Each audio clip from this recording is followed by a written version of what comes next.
Hello बच्चों, कैसे हैं? मैं अविनाश कुमार आप लोगों को पढ़ा रहा हूँ क्लास 10th का साइंस नहीं विज्ञान, जिसमें हम लोग फिजिक्स का पहला लेसन पढ़ रहे हैं कि नहीं, जिसका नाम है प्रकाश का परावर्तन। अगर लाना है आपको बोर्ड में अच्छा नंबर तो जरूर देखिए, एक एक करके सारे वीडियो को देखते जाइए। मैं सारे चैप्टर बाय चैप्टर वीडियो बनाते जाऊंगा और आपको कहीं कुछ भी अलग से पढ़ने की जरूरत नहीं है। सिर्फ वीडियो को देखिए और बोर्ड में अच्छे नंबर जब ना आए तो फिर आप कमेंट में मुझको कहिए, ठीक?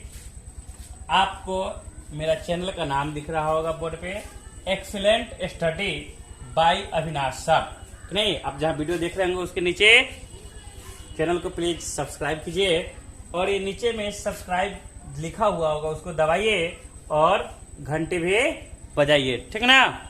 चलते हैं आगे। अगर आप सब वीडियो देखना चाहते हैं तो चैनल को सब्सक्राइब जरूर कीजिएगा, ठीक? चलते हैं। हम लोग पिछले वीडियो में पढ़े थे प्रकाश का परावर्तन कि नहीं, और उसके बाद हमने पढ़ा था कि जब प्रकाश लंबवत आपतित होती है समतल दर्पण पर तब क्या होता है, ठीक? अब उससे आगे चलते हैं। हम लोग पढ़ेंगे अब प्रतिबिंब। प्रतिबिंब जिसको अंग्रेजी में इमेज बोलते हैं। क्या बोलते हैं? इमेज। प्रतिबिंब का नाम आपने सुना होगा, ये आपके लिए नया नहीं होगा। ये सब आप लोग जब मोबाइल में फोटो खींचते हैं तो क्या लेते हैं? इमेज लेते हैं। देखते होंगे उसमें नाम लिखा हुआ आता होगा इमेज, कि नहीं? हम लोग पढ़ते हैं, जानते हैं प्रतिबिंब है क्या।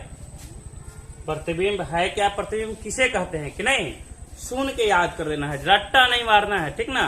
सुनिए ध्यान से कि प्रतिबिंब किसी बिंदु स्रोत से आती प्रकाश की किरणें, किसी भी बिंदु स्रोत से आती प्रकाश की किरणें दर्पण से परावर्तन के बाद, कि नहीं? जब दर्पण से टकराती है उसके बाद, ठीक?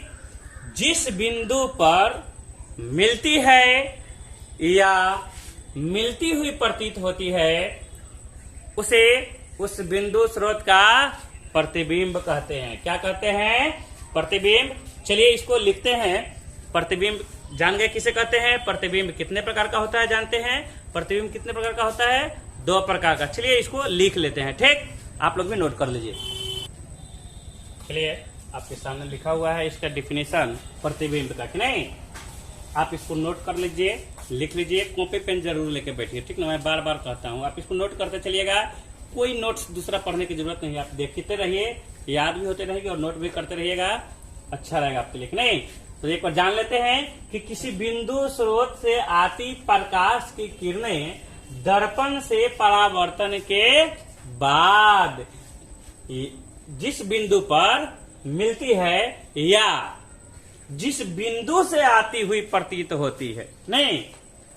किसी बिंदु स्रोत से आती प्रकाश की किरणें दर्पण से परावर्तन के बाद जिस बिंदु पर मिलती है या जिस बिंदु से आती हुई प्रतीत होती है ना, उसे उस बिंदु स्रोत का क्या कहा जाता है? प्रतिबिंब कहा जाता है, कि नहीं? आप इसको लिख लीजिए। चलते हैं आगे।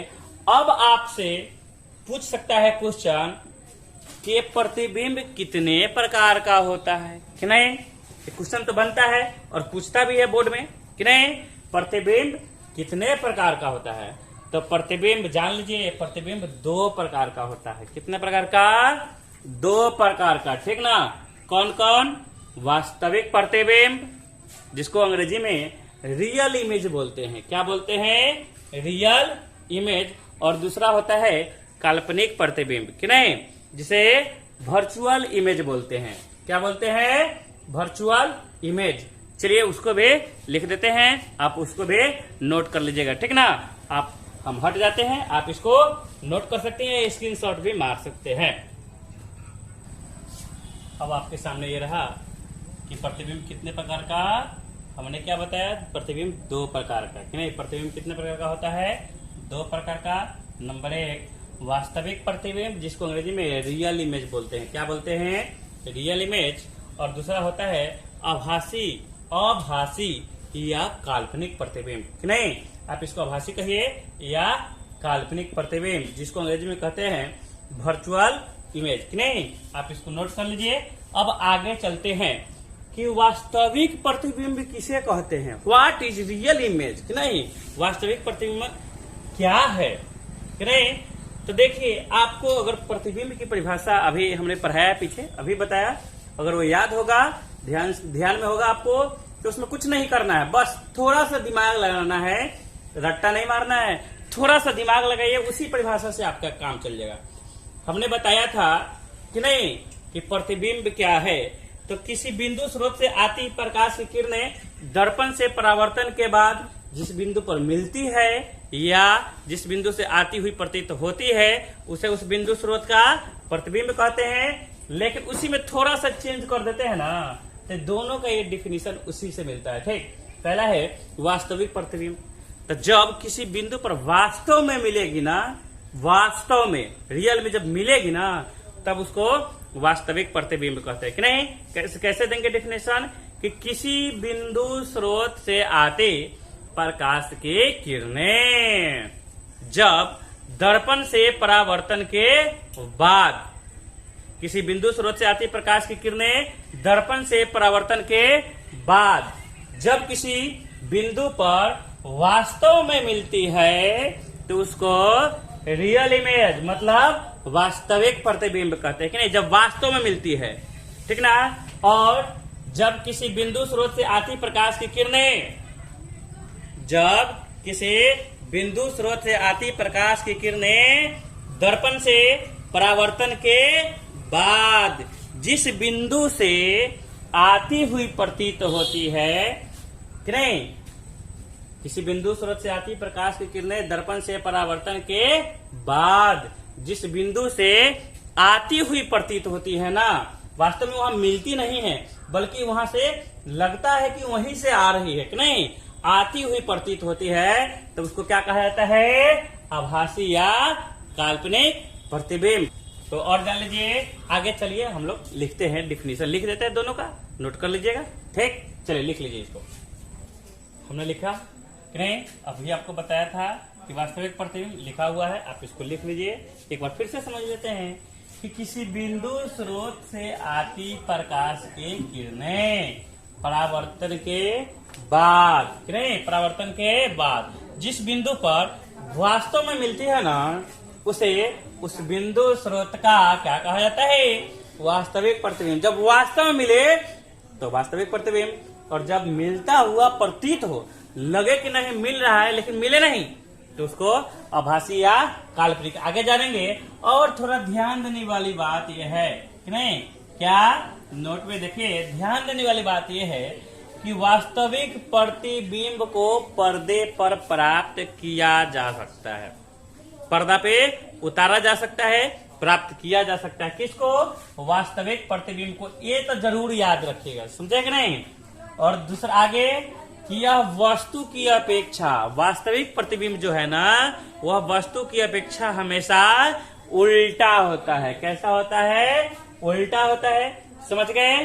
चलिए आप इसको नोट कर लीजिए, ठीक है। काल्पनिक प्रतिबिंब, नहीं लिख दिया हमने इसका डिफिनीशन, आप इसको नोट कर लीजिए। एक बार जान लेते हैं, कहीं पढ़ देते हैं कि किसी बिंदु स्रोत से आती प्रकाश की किरणें दर्पण से परावर्तन के बाद जिस बिंदु से आती हुई प्रतीत होती है, कि नहीं। हमने वास्तविक प्रतिबिंब पढ़ा है कि वास्तव में मिलती है, लेकिन काल्पनिक या आभासी प्रतिबिंब में जान रहे हैं कि जिस बिंदु से आती हुई प्रतीत होती है, उसे उस बिंदु स्रोत का आभासी प्रतिबिंब कहते हैं। क्या कहते हैं, आभासी प्रतिबिंब कहते हैं। और इस आभासी प्रतिबिंब को ना पर्दे पर प्राप्त नहीं किया जा सकता है, इसको पर्दा पे प्राप्त नहीं किया जा सकता है आभासी या काल्पनिक प्रतिबिंब को। और यह जो होता है वस्तु के वस्तु की अपेक्षा ये हमेशा सीधा बनता है। कौन, आभासी या काल्पनिक प्रतिबिंब। अगर आपसे क्वेश्चन पूछता है 2 नंबर में क्वेश्चन पूछता है, बिहार बोर्ड में 2 नंबर में ये क्वेश्चन पूछा करता है, हमेशा आप क्वेश्चन बैंक पलट के देख सकते हैं, अगर हम मुझ पे विश्वास ना हो तो, ठीक। क्या क्वेश्चन पूछता है कि वास्तविक प्रतिबिंब और काल्पनिक प्रतिबिंब में अंतर बताइए। वास्तविक प्रतिबिंब और काल्पनिक प्रतिबिंब में अंतर बताइए। तो आप वास्तविक एक तरफ क्या लिखेगा, वास्तविक, आपने आंसर कैसे देना है कि वास्तविक प्रतिबिंब और काल्पनिक प्रतिबिंब में निम्नलिखित अंतर है। इतना तो लिखने आता है, इतना तो समझते हैं, खुद समझदार हैं। अब उसके बाद हमको 4-5 लाइन लेकर के 2 भागों में क्या कर देना है, उसको डिवाइड कर देना, नहीं पेज पे। और एक तरफ लिखना है वास्तविक प्रतिबिंब और एक तरफ काल्पनिक प्रतिबिंब, कि नहीं। वास्तविक प्रतिबिंब में पॉइंट बना बना के लिखेगा। जितना बढ़िया से पॉइंट बना बना के लिखेंगे ना, उतना ही नंबर कटने की संभावनाएं नहीं रहती है, कि नहीं। चलिए आगे जानते हैं। अब क्या करेंगे, 1 नंबर में वास्तविक प्रतिबिंब की परिभाषा लिखेंगे, इधर काल्पनिक प्रतिबिंब की परिभाषा लिखेंगे, दूसरा पॉइंट लिखेंगे। देखिए ना, ये क्या हमने नोट में लिखा है, 3 पॉइंट बनाइए, 2 नंबर पाइए आसानी से। क्या लिखेंगे दूसरा में कि वास्तविक प्रतिबिंब को पर्दे पर प्राप्त किया जा सकता है और काल्पनिक प्रतिबिंब को पर्दे पर प्राप्त नहीं किया जा सकता है। वास्तविक में लिखेंगे यह वस्तु की अपेक्षा हमेशा उल्टा बनता है, काल्पनिक में लिखेंगे यह वस्तु की अपेक्षा हमेशा सीधा बनता है। आसान सी बात है, ज्यादा दिमाग लगाना नहीं है, कोई इसमें रॉकेट साइंस नहीं लगाना है, ठीक ना। बस थोड़ा सा ध्यान से देखिए, दिमाग लगे थोड़ा सा, हल्का सा, और और इसको समझते चलिए, ठीक। चलिए अब आगे चलते हैं। अब हम लोग जानेंगे पार्श्व परिवर्तन। पार्श्व परिवर्तन, कि नहीं। पार्श्व का मतलब समझते हैं क्या होता है, उल्टा। पार्श्व का मतलब होता है उल्टा। चलिए जानते हैं क्या है पार्श्व परिवर्तन, लिखते हैं, आप लोग भी नोट करते चलिए, ठीक है। इसको लिख लीजिए। चलिए पार्श्व परिवर्तन जानते हैं क्या है। पार्श्व परिवर्तन देखिए, आप कभी आईना के सामने खड़े तो हुए होंगे, ऐसा तो होगा नहीं कि आज तक आपने खड़ा ही नहीं हुआ होगा, कि नहीं। तो जब आईना के सामने खड़ा होते हैं आप, जब हुए होंगे तो मिलाते हुइएगा कि जैसा आप हैं ठीक सेम टू सेम आप दर्पण में दिखते हुइएगा, कि नहीं। लेकिन जब गौर कीजिएगा ना, तब समझ में आगे कि जब आप दाहिना हाथ उठाते होइएगा तो उसमें लगता होगा आईना में, दर्पण में, कि बायां हाथ उठा रहे, कि नहीं। तो दर्पण में क्या होता है, हम अपना दाहिना हाथ बाहर उठाते हैं तो दर्पण में बायां दिखाता है, और जब बायां हाथ उठाते हैं तो क्या दिखाता है, दाहिना, कि नहीं। यही तो है पार्श्व परिवर्तन, इसी को तो कहते हैं पार्श्व परिवर्तन। मतलब दर्पण में वस्तु का दाहिना भाग बायां दिखाए और बायां भाग दाहिना दिखाता है ना, उसी को क्या कहते हैं, पार्श्व परिवर्तन, कि नहीं। जैसे एक अंग्रेजी का लेटर लेते हैं ए, कि नहीं। अब इसको मान लेते हैं यहाँ पे हमने दर्पण लगा दिया, अभी आपको कैसा दिखाई देगा, आपको ये ऐसा दिखाई देगा, कि नहीं। दिखेगा ना, इधर का इधर और इधर का इधर दिखेगा कि नहीं दिखेगा, उल्टा दिखेगा। लेकिन अब कहिएगा कि सर अब ए लिखिए, तो अब ए लिखिए, तो ए में तो कोई डिफरेंस नहीं आएगा, आएगा क्या, इसका कोई परिवर्तन। हम ऐसा ये करके ऐसा हमको अनुभव होगी ही नहीं, लेकिन हो रहा है क्या, पार्श्व परिवर्तन, ठीक। समझ गए पार्श्व परिवर्तन क्या है, कि वस्तु का, किसी भी वस्तु का दाहिना भाग दर्पण में बायां और बायां भाग दर्पण में दाहिना दिखना है, क्या कहलाता है, पार्श्व परिवर्तन। समझ गए। चलिए अब आगे जानते हैं कि जब समतल दर्पण में प्रतिबिंब बनता है ना, तो क्या क्या होती है समतल दर्पण में बनने वाले प्रतिबिंब की विशेषताएं, ठीक। चलिए अब समझते हैं उसको, कि नहीं।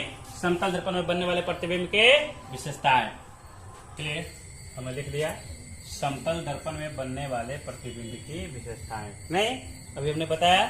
अब जानते हैं समतल दर्पण में जो प्रतिबिंब बनता है ना, वो कैसा होता है, कि नहीं, क्या क्या विशेषता है।